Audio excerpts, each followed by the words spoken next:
ते वासीं ॾिठासीं, विकोट ते वासीं ॾिठासीं, कोन मञीसीं मातू असां, जिंदा जूं दीवारूं ॻोल्हियूं, काल छॾे घर घाट असां, अंधी उभ अंधारी धरती, अंधी उभ अंधारी धरती, चौधारी चमकाट असां, दिया दिया लाट असां, चौधारी चमकाट असां। हिते मौजूद जसाब जी मरकज़ी क़यादत मानवारो क़ौमी दानिश्वर साईं दिलशाद भुट्टो, मुख़्तलिफ़ तंज़ीमुनि जा दोस्त, Sindh university, Mehran university, LUMS university ऐं मुख़्तलिफ़ इदारनि खां आयल मुंहिंजा बाग़ैरत दोस्तो, साथियो, सिंध जा नौजवानो, साईं जीएम साहिब जा ख़्वाबो, तव्हां सभिनी खे सिंधु देश मुक़द्दरा मुफ़क्किर आज़म रहबर सिंध साईं जीएम साहिब रहबरा।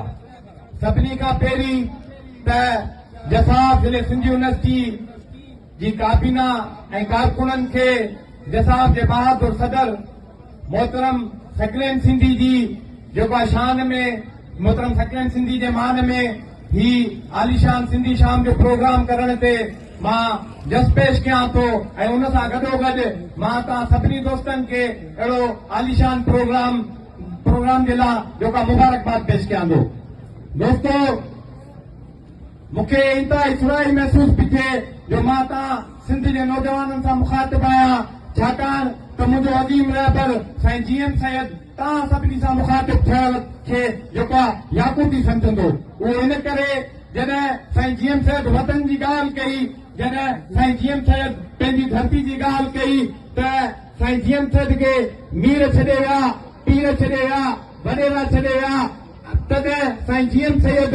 वतन जा संदेशा खणी, वतन जी ॻाल्हि खणी हिन यूनिवर्सिटी में पहुतो ऐं सिंध जे नौजवाननि खे चंद हिकिड़ा नौजवान हुया जिन खे साईं जीएम सैयद वतन जी ॻाल्हि ॿुधाई, वतन जी आज़ादी जो जेको आहे फिक्र ॾिनो ऐं सिंध जे इन्हनि नौजवाननि साईं जीएम सैयद जे फिक्र खे लपेट चई मैदान जंग में संदरो ॿधी लही पिया ऐं पोइ सॼी सिंध ॾिठो, न सिर्फ़ सॼी सिंध ॾिठो पर हिन रियासत जे जेको आहे समूरी बाउंड्रीज़ खां बि ॿाहिरि ताईं जेको आहे आलमी सतह ते सिंध जो केस खणी वञी निकिता ऐं जेको आहे सॼी सिंध खे साईं जीएम साहिब जे फिक्र सां रंगे छॾियो। दोस्तो,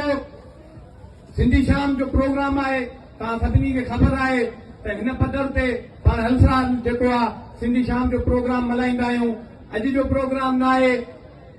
ऐं ही 31 मार्च 1973 जो प्रोग्राम बि न आहे। सिंधी शाम जो प्रोग्राम जेको आहे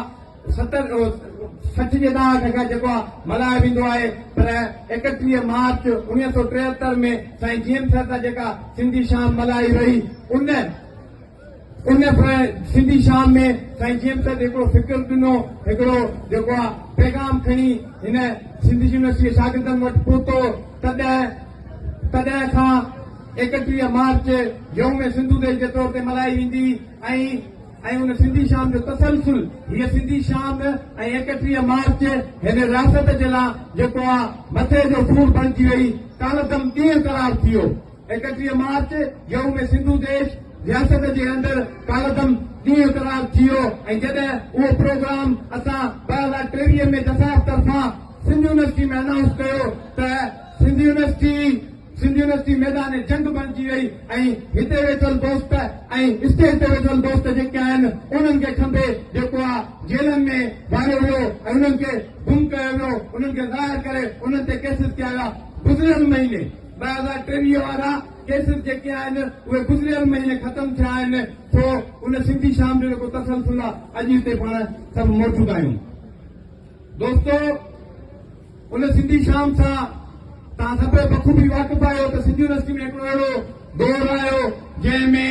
जेको आहे सिंधी जी जेका शागिर्द सियासत आहे उनखे कुचले, उनखे ख़तमु करण जी कोशिश कई वई ऐं कुझु वक़्त लाइ मातार थी, जंहिंखां पोइ सभिनी दोस्तनि जी गॾियल महिनतुनि खां पोइ वरी इदारे जे अंदरि जेको आहे शागिर्द सियासत ॿीहर उभार खाधो, जंहिंमें जेको आहे 31 मार्च 2023 वारो प्रोग्राम जेको आहे उन वधीक मुंज़म ऐं मज़बूत कयो।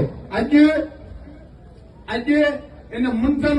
मजबूत शागिर्द सियासत के ॾिसी आइडियल क़िस्म जी शागिर्द सियासत के ॾिसी तव्हां सभु नौजवान हिते वेठल आहियो त तव्हां सभिनी खे असां बाख़बर करणु चाहियूं था त रियासत ऐं इंतिज़ामिया जे गठगुट जोड़ जेको आहे उन पंहिंजा पालतू गुंडा पंहिंजूं जेके आहिनि स्पॉन्सर्ड तंज़ीमूं सिंध जी शागिर्द सियासत खे ख़राब करण जे लाइ सिंध जी शागिर्द सियासत खे वरी बदनाम करण जे लाइ हिते लाहे छॾियूं आहिनि ऐं इदारे जो माहौल ख़राब करण जहिड़ा हथियार कल्चर मुतारिफ़ करायो पियो वञे। मुंहिंजी वॾी ख़्वाहिश हुई त मां सिंध यूनिवर्सिटी जे शागिर्दनि सां इन मामलनि ते जेको आहे मुखातिब थियां त सिंध जा तालीमी इदारा जेके शऊर जो मर्कज़ हूंदा आहिनि जेके क़ौमुनि जूं नर्सरियूं हूंदियूं आहिनि जितां क़ौम जा शागिर्द जेके आहिनि उहे शऊर हासिल करे वरी पंहिंजे पंहिंजे ॻोठनि में वेंदा आहिनि ऐं उहे शऊर जूं ॻाल्हियूं उहे शऊर जा जेके आहिनि जो हासिल कयल शऊर पंहिंजे ॻोठनि में फैलाईंदा आहिनि पंहिंजे शहरनि में फैलाईंदा आहिनि उन शऊर जे मर्कज़नि खे ख़तम करण जे लाइ सिंध यूनिवर्सिटी जे जेको आहे पुरअमन शागिर्द सियासत खे ख़तम करण जे लाइ जेको आहे रियासत पंहिंजा पालतू गुंडा उन्हनि मां हथ कढी छॾिया आहिनि ऐं पंहिंजूं पालतू तंज़ीमूं आहिनि जेके हुकूमती धुरूं या जेको आहे ज़ातियुनि जे नालनि ते ठहियल इतिहाद शहरनि जे नालनि ते जेके ठहियल इतिहाद उहे हिकु दफ़ो ॿीहर हिन इदारे जो माहौल ख़राब करण वञनि पिया जीअं वरी असांखे कुचलियो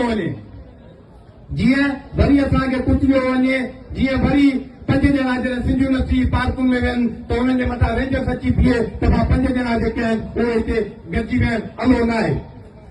सिंध यूनिवर्सिटी इंतिज़ामिया वरी इन क़िस्म जो माहौल जोड़ण वञे पई त